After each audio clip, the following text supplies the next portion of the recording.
우리는 지난 몇 주간 동안 예수님의 산상 설교를 함께 살펴봤습니다. 마태복음 5장부터 7장까지 예수님이 하신 말씀들을 함께 살펴보는 내내 얼마나 예수님 말씀이 깊이가 있는지, 때로는 그 말씀이 참 멀게 느껴지기도 하고, 그러면서도 이 말씀 하나하나가 우리에게 큰 영향을 주는 것들을 느끼는 시간이었습니다. 우리가 자주자주 할 수 있다면 날마다 이 예수님의 산상수훈을 가까이 두고 살 수 있다면 우리의 삶은 훨씬 더 경건하고 거룩해질 수 있을 것입니다. 그 산 위에서 하신 예수님의 설교, 오늘 성경은 산 위에서 하신 주님의 설교를 마치신 후에 예수께서 산 밑으로 내려오셨다라는 것으로 8장이 시작하고 있는데요. 이 예수님의 산 위에서 하신 말씀과 산 밑으로 내려오셔서 이제 행하실 일들을 묵상해 보면서 오늘 적어 놓은 것처럼 영성에도 산 위에 영성이 있고 산 밑에 영성이 있겠다는 생각을 해보게 됐습니다. 성경 안에서 이 산은 늘 여러 가지 중요한 의미를 갖고 있는데요. 산 위에 영성이 있고 산 밑에 영성이 있다라는 생각을 해봅니다. 이 영성은 제가 찾아봤거든요. 영적인 성품이더라고요. 영적인 성품이 산 위에서, 산 밑에서 예수께서 어떤 모습을 보이셨는가? 산 위에서는 주님이 말씀을 하셨습니다. 하나님께서 주신 그 뜻대로 우리가 어떻게 살 것인가를 가르치시고 말씀하시고, 산이라는 곳에 올라가면요, 일단 모든 세상과의 관계들을 잠시 멈춰두고 오직 하나님과 나와의 시간을 갖게 되는 것이 바로 산 위의 영성입니다. 예수께서는 공생애 내내 이 산 위의 시간들을 잘 유지하셨습니다. 우리가 앞으로 살펴보게 되겠지만 예수께서도 새벽 미명에 기도하셨고요. 그리고 겟세마네에서 기도하시면서 십자가의 길을 준비하셨습니다.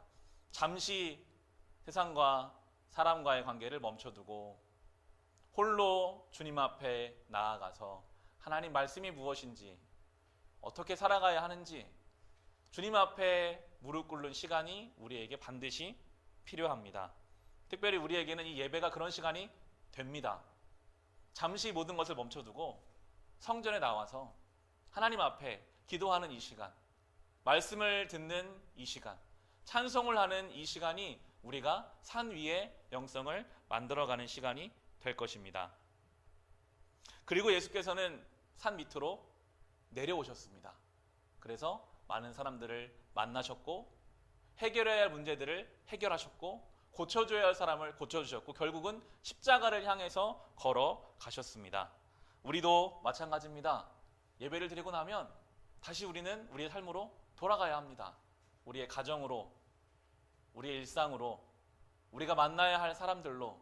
그 중에는 내 마음에 드는 사람도 있지만 들지 않는 사람도 있어요. 어쩌면 그를 사랑하고 그를 어떻게 내가 품어갈 건가 하는 것이 산 밑의 영성의 중요한 과제입니다. 어떻게 내가 내 가정 안에서 예수 그리스도를 나타낼 것인가?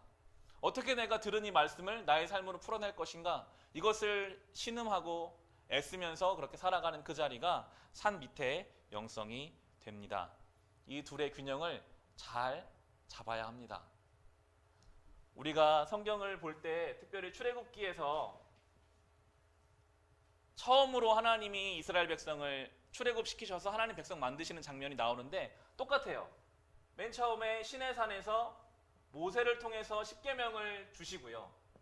그리고 이 말씀을 받음으로 이제 광야 생활이 시작됩니다. 하나님 백성은요, 주님께 말씀을 받고 그 거룩한 경험을 한 후에 그리고 광야 같은 세상길을 걸어가면서 그것을 살아내는 것. 물이 없으면 물이 없는 대로 그곳에서 하나님 말씀대로 살기를 순종하고, 먹을 것이 없으면 어떻게 살아가는지 그렇게 가나안으로 가는 그 과정을 통해서 우리의 신앙이 완성되어 가는 것을 이 산 위의 영성과 산 밑의 영성으로 우리가 살펴볼 수가 있습니다. 균형 있는 신앙인이 되어갈 수 있기를 간절히 소망합니다. 한쪽으로 치우치는 것은 결코 건강한 모습이 아닙니다. 산 위에 시간이 없고 내 힘으로 하려고 하면요 안 돼요. 가족 사랑하는 것도 어렵고요. 뭔가 하는 것이 불편합니다. 그렇지만 이렇게 주님 앞에 나와서 기도하는 시간들을 통해 우리가 주님께로부터 받고 그리고 우리의 삶을 살아갈 수 있도록 주님께서는 그렇게 이 신앙의 길 우리에게 가르쳐 주고 계십니다. 예수께서 그것을 잘 보여주시는데요. 이제 이 산상설교를 마치고 예수께서 산 밑으로 내려오셔서 가장 먼저 만난 사람은 나병 환자였습니다. 우리 8장 1절, 2절, 3절을 같이 한번 읽어보겠습니다. 8장 1절과 2절과 3절을 읽어보겠습니다. 예수께서 산에서 내려오시니 많은 무리가 그를 따라왔다. 나병 환자 한 사람이 예수께 다가와 그에게 절하면서 말하였다. 주님, 하고자 하시면 나를 깨끗하게 해 주실 수 있습니다. 예수께서 손을 내밀어서 그에게 대시고 그렇게 해주마, 깨끗하게 되어라 하고 말씀하시니 곧 그의 나병이 나았다. 아멘. 예수님이 산 아래로 내려오시자 많은 사람들이 예수님을 따라왔습니다. 그런데 오늘 나병 환자, 문둥병자입니다. 그 당시에 이 나병 환자는 격리 조치를 당했어요. 가족하고도 같이 못 살아요. 이미 나병이 걸린 게 확인되면 모든 관계가 끊어집니다. 동네 밖으로 쫓아내서 그 사람 만나기만 해도 내가 부정해진다라고 여겼기 때문에 아무도 만나지 못하게 제도적으로 만들어 버렸는데 오늘 이 나병 환자가 사람이 그렇게 많은데 나타난 거예요. 성경에 나오지 않지만 이 나병 환자가 예수를 만나러 가는 그 과정 속에서는 많은 사람들의 질타나 손가락질이나 여러 가지 방해들이 있었을 겁니다. 왜 여기에 왔냐? 사람이 이렇게 많은데 다 부정하게 만들려고 하는 것이냐? 수많은 이야기를 들었겠지만 신경 쓰지 않았어요. 이 나병 환자는 예수님을 만나러 오늘 가고 있습니다. 그의 마음에는요, 어느 순간부터 저분이면 내 이 병을 고칠 수 있겠구나. 저는 묵상하면서 성령이 주시는 감동이 있었을 거라는 생각이 들더라고요. 예수님의 음성을 처음 들은 그 순간부터 예수님에 대해서 전해 듣는 그 자리부터 마음속에 저분을 만나면 나의 이 인생이 달라질 수 있겠구나. 내 가족도 나를 포기했는데 내 모든 인간관계가 다 끊어졌지만 내가 저 예수님을 만날 수만 있다면 나의 이 썩어가는 살도 나의 버려진 인생도 고쳐질 수 있겠구나 라는 그 마음을 가지고 사람 신경 쓰지 않고요, 오늘 주님께로 나아갑니다. 복음서에서 예수님을 만나서 병고침을 얻는 사람의 특징이 있다면요, 예수님께 나온다는 거예요. 예수님이 찾아가시는 경우는 많지 않습니다. 거의 대부분의 사람들이 자기 삶의 문제를 가지고 예수님께로 나옵니다. 그리고 거기서 예수님을 만나서 그 문제가 해결받습니다. 오늘 이 나병 환자는 그렇게 주님 앞으로 나와서 예수님을 뭐라고 부르느냐? 주님이라고 부릅니다.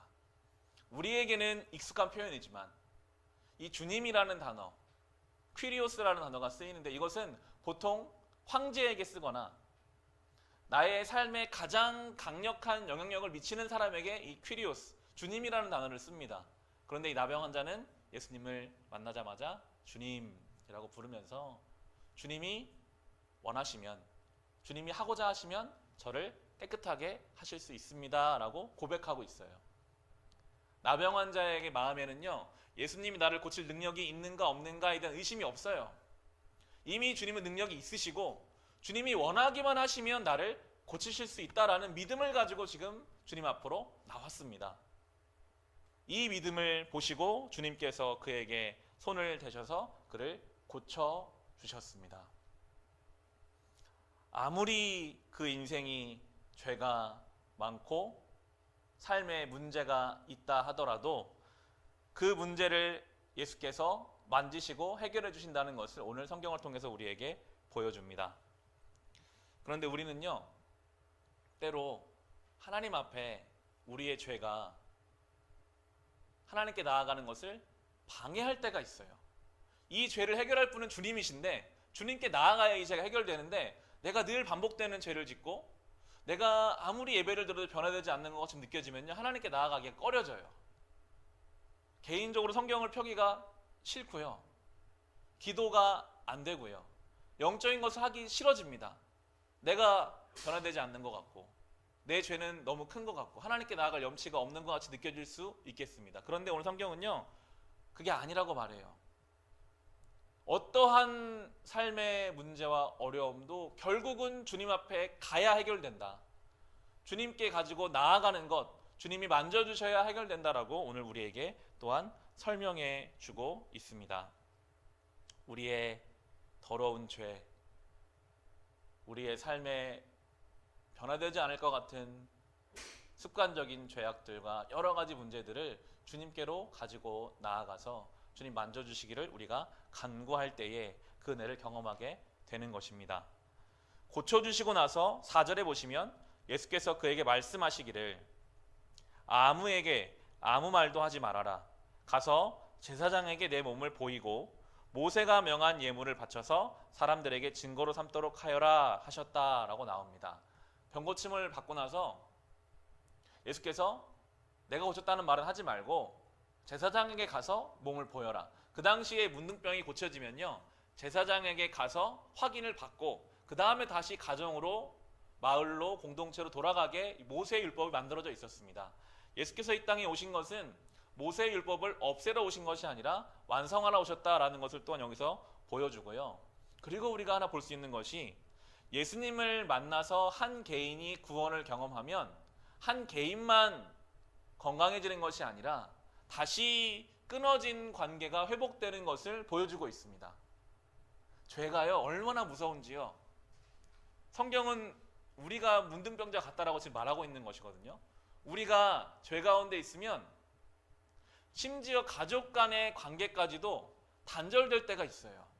이 문둥병자처럼 분명히 같이 살고는 있겠지만 죄가 얼마나 무서운지 모든 관계를 건강하지 못하게 만듭니다. 공동체를 무너뜨려요.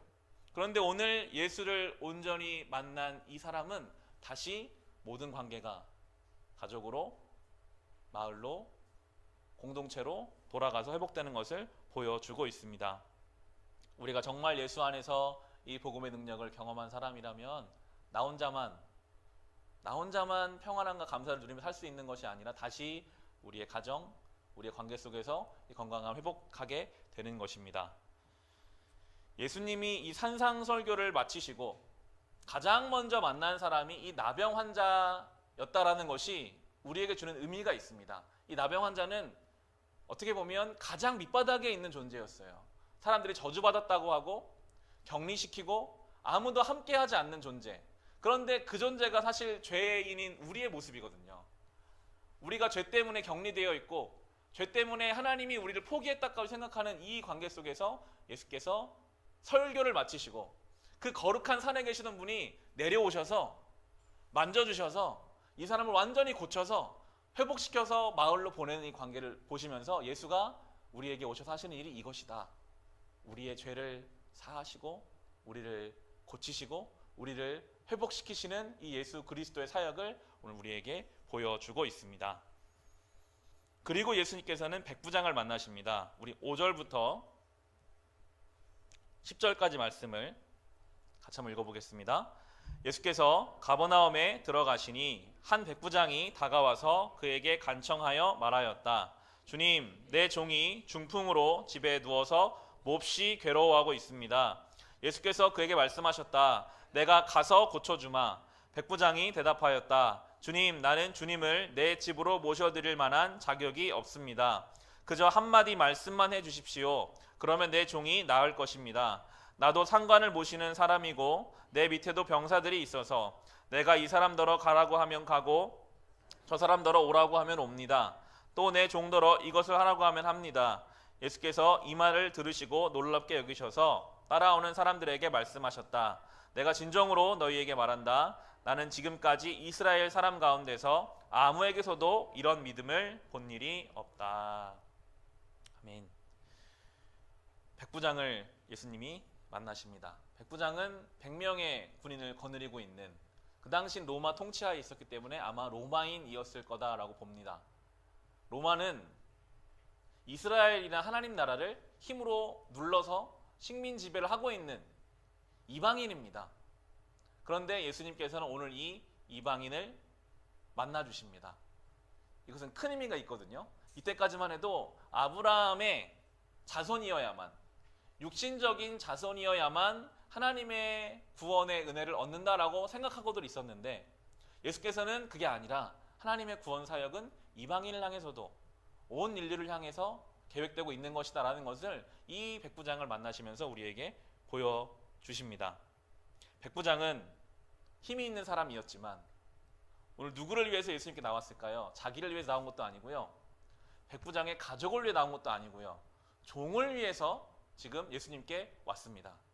힘이 있는 사람이었는데 오늘 예수님 뭐라고 부르죠? 나병 환자랑 똑같이 주님이라고 부릅니다. 주님. 백부장은 영적인 눈이 밝은 사람이었습니다. 아, 저 예수님이시라면, 저분이라면 이 내 종의 문제를 해결해 주시겠구나, 그런 마음을 가지고 예수님께 나왔고, 예수님은 그의 마음을 잘 보시고, 그래, 내가 그러면 너희 집에 가서 고쳐주마 라고 말씀하시자 이 백부장이 뭐라고 대답을 하죠? 주님, 저희 집에 오실 필요가 없습니다. 그저 말씀만 하시면 저의 종이 나을 것입니다. 백부장은요, 예수님을 자기 집에 맞아들일 만한 준비가 안 돼 있다라고 겸손히 주님 앞에 나아갑니다. 거룩하신 그 주님이 우리 집에 오시기에는 너무 누추하니 그저 말씀만 하십시오. 군인이니까요, 명령 체계를 잘 알았거든요. 권위자가 말만 하면 그 일이 이루어지는 것을 경험했기 때문에 예수님의 그 권위이시라면 말씀만 그냥 하셔도 이 문제가 해결될 것이라고 믿었습니다. 대부분의 사람들은요, 그래도 신령하신 선생님이 우리 집에도 오셔가지고 아픈 병자의 손에, 몸에 손도 좀 대시고 기도도 직접 해주셔야 나을 거다라고 생각할 수도 있는데, 오늘 이 백부장은 주님 그냥 말씀만 해주십시오 라고 믿음으로 고백하고 있습니다. 성경 주석에는 이 부분을 이렇게 해석하는 내용도 있었습니다. 백부장은 예수님을 집으로 모시지는 않았지만 백부장은 그의 마음에 예수님을 모셔드렸다라는 해석이 있는데 참 좋더라고요. 문둥병자와 마찬가지로 이 백부장도 예수님께 충분한 능력이 있으시고 그분의 힘으로 나의 삶의 문제가 해결될 것을 믿고 있었던 것입니다. 예수님이 이 백부장의 믿음을 칭찬하세요. 봐라, 내가 이런 믿음 본 적이 없다. 예수님이 기뻐하셨던 것 같아요. 성경 어디에도 예수님이 기뻐하시고 칭찬하는 일이 많지 않거든요. 그런데 오늘 이 백부장의 믿음을 보시고 주님이 기뻐하시면서 칭찬하시는 것을 봅니다. 우리가 어떻게 예수님을, 주님을 기쁘시게 해드릴 수 있을까요? 여기에 그 하나의 조건이 있더라고요. 믿음으로 우리는 주님을 기쁘시게 할 수 있습니다. 주님, 그냥 말씀만 하십시오. 나의 삶의 이 아픔이 우리 주님 말씀만으로도 고쳐질 줄을 믿습니다. 우리 집까지 오실 필요도 없습니다. 그냥 주님 말씀하시면 나을 것을 내가 믿습니다라는 이 믿음이 주님의 기쁨이 되더라고요. 우리가 뭐 세상에 큰일을 해서 주님의 기쁨이 되는 게 아니라요, 이 믿음의 고백, 겸손히 주님 앞에 나와서 믿음으로 주님을 대할 때 주님의 기쁨이 된다는 것을 성경을 통해서 우리는 볼 수가 있었습니다. 그리고 주님께서 이 백부장과 대화 중에 주변 사람들에게 이렇게 말씀하세요. 11절, 12절, 13절을 보시면 같이 읽어보겠습니다. 내가 너희에게 말한다. 많은 사람이 동과 서에서 와서 하늘나라에서 아브라함과 이삭과 야곱과 함께 잔치자리에 앉을 것이다. 그러나 이 나라의 시민들은 바깥 어두운 데로 쫓겨나서 거기서 울며 이를 갈 것이다. 그리고 예수께서 백부장에게 가거라, 내가 믿은 대로 될 것이다 하고 말씀하셨다. 바로 그 시각에 그 종이 나았다라고 말씀하십니다. 이 이방인 백부장과 대화하시면서 유대인들에게 경고를 하세요. 나중에 하늘나라에 아브라함과 이삭과 야곱 근처에는 동과 서에서 사람들이 와서 아브라함의 육신의 자손이 아닌 사람들이 하늘나라에 함께 갈 것이고, 오히려 반대로 하나님을 잘 안다고 하고 예배에 익숙하고 종교 생활에 많은 시간을 들였던 이 나라의 시민들은 오히려 들어가지 못하는 일도 있을 것이다라고 지금 경고하세요. 그러면서 저는 이 13절에 백부장에게 가거라, 내 믿음대로 될지어다라는 이 말씀이 연결돼서 저는 묵상이 되더라고요. 예배를 형식적으로 지키고 종교생활에 익숙하고 그런다고 해서 하나님 나라를 경험하는 게 아니라 백부장처럼 주님이 이제 가라고 하세요. 아직 집의 문제가 해결되는지 안 되는지 모릅니다. 예수님 뭐라고 하시냐면 그래도 가라. 내 믿음대로 될 것이다. 백부장은 그 말씀을 듣고 갑니다. 그리고 성경은 말하죠. 그 시각에 그 종이 나았다라고 말씀하고 있습니다. 이 말씀은 오늘 우리에게 하시는 말씀입니다. 주님이 오늘 우리 보고 가래요. 가라. 여전히 우리의 삶에는 마주하고 싶지 않은 문제가 있고 여전히 우리의 삶에는 뭔가 하나님이 아직 해결해 주시지 않을 것 같은 그런 삶의 어려움이 있고 여전히 우리를 힘들게 하는 것이 있는데 주님은 가라. 대신 믿고 가라. 내 믿음대로 될 거다. 하나님이 얼마나 선하신 분인지를 믿고 가라. 하나님이 그 가운데도 일하실 분이시라는 것을 믿고 가라. 당장은 해결되지 않는다 할지라도 하나님의 뜻이 있음을 믿고 가라. 그렇게 오늘 우리에게 아무리 형식적이고 종교적인 시간을 많이 갖는다고 해서 하나님 나라를 경험하는 것이 아니라 그렇게 믿음으로 가는 인생이 하나님의 놀라운 은혜를 경험하게 될 것이라고 오늘 백부장과의 대화 속에서 많은 사람들에게 가르쳐 주고 계십니다. 그리고 이제 예수께서 베드로의 집에 가셔서 장모의 열병을 고쳐주시는 내용이 14절부터 17절까지 나옵니다. 우리 14절부터 17절 말씀 같이 읽어보겠습니다. 예수께서 베드로의 집에 들어가셔서 그의 장모가 열병으로 앓아 누운 것을 보셨다. 예수께서 그 여자의 손에 손을 대시니 열병이 떠나가고 그 여자는 일어나서 예수께 시중을 들었다. 날이 저물었을 때에 마을 사람들이 귀신 들린 사람을 많이 예수께로 데리고 왔다. 예수께서는 말씀으로 귀신을 쫓아내시고 또 병자를 모두 고쳐주셨다. 이리야 예언자 이사야를 시켜서 하신 말씀이 이루어졌다. 그는 몸소 우리의 병약함을 떠맡으시고 우리의 질병을 짊어지셨다. 아멘. 많은 병자들을 예수님이 고쳐주셨습니다. 귀신 들린 사람, 영적으로 정신적으로 건강하지 못한 사람들을 고쳐주셨고 육신의 질병을 주님이 고쳐주심으로써 이사야의 말씀을 성취하셨습니다. 예수님이 이 땅에 오셔서 하신 대표적인 사역 중 한 가지가 바로 이 치유의 사역이었습니다. 산상수훈이 가르침과 선포의 사역이었다면 주님이 하신 또 다른 중요한 사역이 바로 치유의 사역이십니다. 우리 주님은요, 이 땅에 오셔서 우리를 고쳐주십니다. 그것이 예수께서 우리 가운데 행하시는 중요한 일입니다. 우리는 우리의 삶에는요, 아담이 죄를 지음으로 해서 하나님의 창조 질서가 깨지는 그 순간부터 모든 인생, 모든 인간은요, 어딘가가 건강하지 못해요. 그것이 육신일 수도 있고요. 그것이 어떤 관계일 수도 있고요. 그것이 영혼의 어떤 부분, 생각의 어떤 부분. 우리는 어떠한 인생도 완벽하게 건강한 인생은 없습니다. 이미 그 창조 질서가 깨어졌기 때문에 우리의 삶을 돌아보면 하나님 앞에 어딘가가 여전히 아프고 어딘가가 여전히 하나님 앞에 정상적이질 못하고 여전히 어딘가가 무너져 있는 부분이 있습니다. 예수께서 그래서 오셨어요. 그 부분을 고치시기 위해서.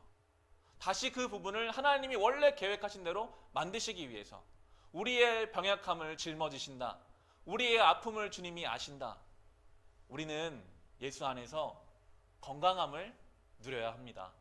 주님께 우리의 아픔을 가지고 나아가서요, 그것을 고쳐주시기를 우리가 간구해야 합니다. 우리가 예수 안에서 건강을 회복하고 그리고 이 성도의 길을 걸어갈 수 있는 것입니다. 놀라운 게요, 이 밤에 아픈 사람들만 주님께 나왔어요. 우리의 그 아픔이요, 주님께 나아가는 통로가 되더라고요. 우리가 아프기 때문에, 무너져 있기 때문에, 온전하지 못하기 때문에 주님께 나아갑니다. 그래서 또한 주님 만나는 그 자리가 되고요, 그 순간순간을 통해 하나님의 은혜를 우리가 경험하게 되는 것입니다. 18절부터 22절까지 같이 한번 읽어보겠습니다. 예수께서 무리가 자기 옆에 둘러서 있는 것을 보시고 제자들에게 건너편으로 가자고 말씀하셨다. 율법학자 한 사람이 다가와서 예수께 말하였다. 선생님, 나는 선생님이 가시는 곳이면 어디든지 따라가겠습니다. 예수께서 그에게 말씀하셨다. 여우도 굴이 있고 하늘을 나는 새도 보금자리가 있으나 인자는 머리둘 곳이 없다. 또 제자 가운데 한 사람이 말하였다. 주님, 내가 먼저 가서 아버지의 장례를 치르도록 허락하여 주십시오. 예수께서 그에게 말씀하셨다. 너는 나를 따라오너라. 죽은 사람의 장례는 죽은 사람이 치르게 두어라. 아멘. 예수님이 이제 사람이 많으니까 저쪽 편으로 건너가자라고 말씀하시자 그 이야기를 들은 율법학자가 예수님께 주님, 제가 주님 가는 곳에 따라가겠습니다라고 지금 고백합니다. 율법학자는 그 당시에는 아주 존경받는 위치에 있는 사람이었습니다. 많은 사람들을 가르치는 입장에 있는 이 사람이 분명히 나이도 꽤 예수님보다는 많았을 것이 분명한 이 율법학자가 예수님을 향해서 제가 주님을 따라가겠습니다라는 귀한 고백을 하는데, 예수님은 그 고백을 들으시고 잘 생각했다, 따라오, 이런 말씀 안 하시고요. 여우도 굴이 있고 하늘을 나는 새도 보금자리가 있으나 인자는 머리 둘 곳이 없다. 예수님이 스스로를 인자라고 표현하실 때가 있는데요. 이 인자라는 단어는 다니엘서에 나오는 다시 오셔서 이 땅을 구원하시고 심판하실 심판주의 모습을 인자라고 표현합니다. 예수님 말씀하세요. 내가 가는 이 길이 여태껏 서기관으로 율법학자로 살아왔던 너가 받았던 것처럼 존경받거나 존중받거나 빛나는 길이 아니다. 나를 정말 따라오려거든 각오를 하고 따라와야 한다. 때로는 머리 들 곳도 없을 수도 있다. 좁은 길이 될 수도 있다. 어려울 수도 있다라고 말씀하십니다. 예수님이 이렇게 말씀하셨어요. 우리는 예수를 믿으면 만사가 형통하고 자녀가 다 잘 되고 하는 일마다 모든 것이 순조롭게 될 것이라고 생각할 수도 있겠으나, 하지만 이미 우리는 경험하고 있지 않습니까? 우리가 예수를 믿어도요, 우리의 삶에도 어려움이 있어요. 우리의 삶에도 예수님이 머리 둘 곳이 없다고 하셨는데 어떻게 따르는 우리가 때로는 어려움을 당할 수도 있다라고 주님은 말씀하시면서, 그러면서도 따라오라 라고 말씀하고 계시고요. 그러자 또 다른 제자가 이제 이렇게 말합니다. 주님, 내가 먼저 가서 아버지의 장례를 치르도록 허락하여 주십시오. 이 제자는 본인이 생각할 때 아버지의 장례를 먼저 치르고 나서 예수님을 따라가는 것이 맞다라고 생각하고 예수님께 말씀을 드렸어요. 예수님이 그런데 죽은 자의 장례는 죽은 자들에게 맡기고 너는 날 따라오라라고 말씀하시거든요. 이것이 부모도 돌보지 말고 가정도 돌보지 말고 그냥 주님의 일을 하라라는 말씀으로 들리진 않더라고요. 제가 말씀 묵상할 때는 우선순위, 예수를 믿는 제자가요, 우선순위를 자기 나름대로 정합니다. 아, 그래, 내가 볼 때 아버지 장례를 먼저 치르고 그리고 예수님 따라가는 것이 맞겠지, 그리고 생각하고 주님께 나아갔는데 주님은 그 우선순위를 바꾸라고 하시는 거예요. 그거보다 더 중요한 일이 있으니 삶의 우선순위를 온전히 정하라라고 지금 말씀하고 계십니다. 우리도요, 주님 앞에 나아갈 때 내가 먼저 우선순위를 정해놓고 나아갑니다. 주님, 제가 주님을 위해서 이것도 해야 되지만 지금은 제 생각에 이게 더 중요한 것 같은데요. 이거 먼저 하고 그 다음에 제가 하면 더 좋지 않을까요? 합리적이고 우리가 생각하는 우선순위가 있는데 오늘 주님은 강하게 말씀하세요. 그 일은 다른 이에게 맡기고 너는 나를 따르라. 삶의 우선순위를 주님 앞에 어떻게 정해야 하는지 우리를 돌아보면요, 정말 핑계를 잘 댑니다. 저도 마찬가지예요. 조금만 더 지금 이게 더 중요하고 그 나중에도 할 수 있지 않을까. 주님은 아주 급박한 순종을 우리에게 말씀하고 계십니다. 마지막으로 23절부터 27절까지 말씀을 우리 같이 한번 읽어보겠습니다. 예수께서 배에 오르시니 제자들이 그를 따라갔다. 그런데 바다에 큰 풍랑이 일어나서 배가 물결에 막 뒤엎일 위험에 빠지게 되었다. 그런데 예수께서는 주무시고 계셨다. 제자들이 다가서서 예수를 깨우고서 말하였다. 주님, 살려주십시오. 우리가 죽게 되었습니다. 예수께서 그들에게 왜들 무서워하느냐? 믿음이 적은 사람들아 하고 말씀하시고 나서 일어나 바람과 바다를 꾸짖으시니 바다가 아주 잔잔해졌다. 사람들은 놀라서 말하였다. 이분이 누구이기에 바람과 바다까지도 그에게 복종하는가? 아멘. 예수님과 제자들이 배를 타고 건너갑니다. 우리 생각에는 예수님을 배에 모시면 화창하고 아무런 문제가 없이 배가 가야 정상인데, 참 신기하죠? 예수님을 배에 모셨는데 지금 풍랑이 막 불어옵니다. 그냥 간단한 풍랑이 아니고요. 성경을 잘 읽어보시면 배가 막 뒤집혀질 정도, 이제 좀 있으면 뒤집어질 정도로 강한 풍랑이 지금 불어오고 있습니다. 그러자 이 제자들이 예수님을 깨우죠. 주님 살려주십시오. 죽게 생겼습니다. 예수님은 일어나셔서 왜 두려워하느냐? 믿음이 적은 사람들아 라고 말씀하십니다. 이 문제를 지금 믿음의 문제로 연결시키고 계세요. 이 풍랑 앞에서 두려워 떠는 이것이 우린 되게 자연스럽게 느껴지거든요. 당연히 배가 뒤집힐 것 같으면 겁나죠. 그런데 예수께서는 지금 그렇게 나오는 그 태도가 믿음이 적기 때문에 나오고 있다라고 말씀하시면서 믿음으로 연결시키고 계시거든요.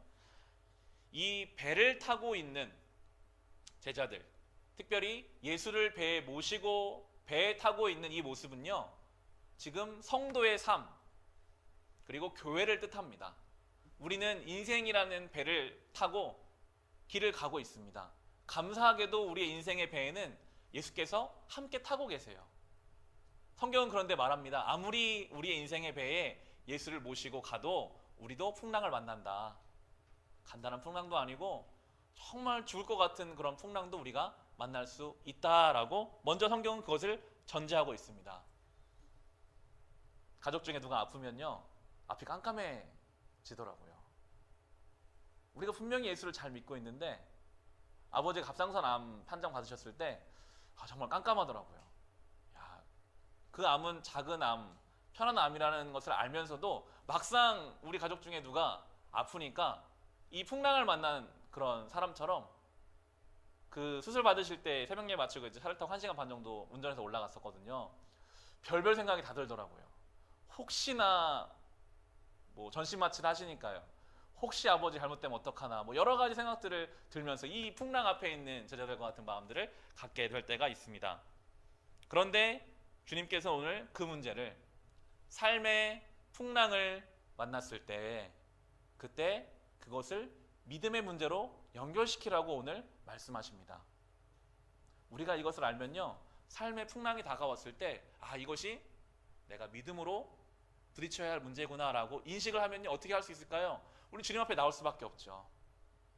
삶의 문제가 있을 때 기도의 자리에 나오든지 말씀을 통해서 이것이 어떤 의미가 있는지를 해결받든지 어떻게든지 이것을 믿음의 문제로 끌어와서 이것을 그렇게 다루고 그것을 통해서 우리의 믿음이 더 견고해지고, 오늘 우리가 보면 아는 것처럼 아무리 뒤집혀질 것 같지만 뒤집어지지는 않아요. 주님이 그 배에 타고 계시니까요. 정말 뒤집어질 만한 그 순간에 주님이 일어나셔서 말씀하셨더니요, 완전히 고요하고 잔잔해졌습니다. 언제 그런 풍랑이 일었는가라고 생각이 들 만큼 너무나도 평안해졌습니다. 우리의 결론은 그렇습니다. 우리의 배에 주님이 타고 계시기 때문에 뒤집어지지는 않습니다. 그런데 우리는 이것을 믿음의 문제라고 생각하지 못하기 때문에 염려하고 두려워하기 때문에 예수께서는 왜 그렇게 두려워하느냐, 믿음이 적은 사람들아, 이것을 믿음의 문제로 받아서 주님 앞에 어떻게든 나아가서 그것을 간구하면서 어떻게 이것을 해결할 수 있을지 주님 앞에 씨름하고 있을 그 과정 가운데 주님이 말씀하시면 이 풍랑이 잠잠해질 것을 왜 믿지 못하느냐라고 오늘 우리에게 말씀하십니다. 예수님이 말씀하시니까요, 그 엄청나게 사납던 풍랑이 잠잠해지더라고요. 주님은 그런 분이십니다. 우리의 인생에서요, 우리의 풍랑을 잠잠케 하시는 분이 예수님이십니다. 주님 말씀하시면 그 사납던 풍랑이 고요해지게 하시는 분이 예수님이십니다. 풍랑은 우리가 어떻게 할 수 없는 부분이잖아요. 모든 인생의 섭리를 주님이 주관하신다는 것을 성경이 오늘 우리에게 말해주고 있습니다. 주님이 창조하셨고요, 주님이 섭리 가운데 오늘도 우리의 인생을 주관하시는 것을 우리가 믿는다면 우리 인생의 배에 타고 계신 그 주님과 함께 우리가 인생길을 평안하고 담대하게 살아가게 될 것입니다. 이것을 믿음의 문제로 받아서 그렇게 해결해 나아가야 하겠습니다. 오늘 말씀을 나누었습니다.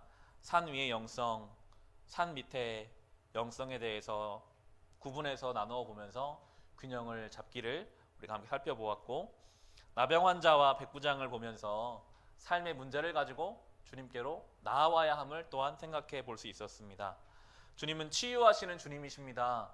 우리의 육신, 우리의 마음, 영혼, 관계 가운데 주님의 치유가 필요한 부분들을 주님께로 가지고 나아가야 할 것이고, 주님을 따르려면 때로는 각오하고 결단하고, 주님을 따르려면 그렇게 가야 함을 또한 우리가 생각해야 하겠습니다. 마지막으로 풍랑 속의 제자들을 보면서 우리 인생의 배에 주님 모시고 있으니 때로 풍랑이 불어도 믿음의 문제로 받아서 그걸 평안하게 해결할 수 있기를 주님의 이름으로 축원합니다.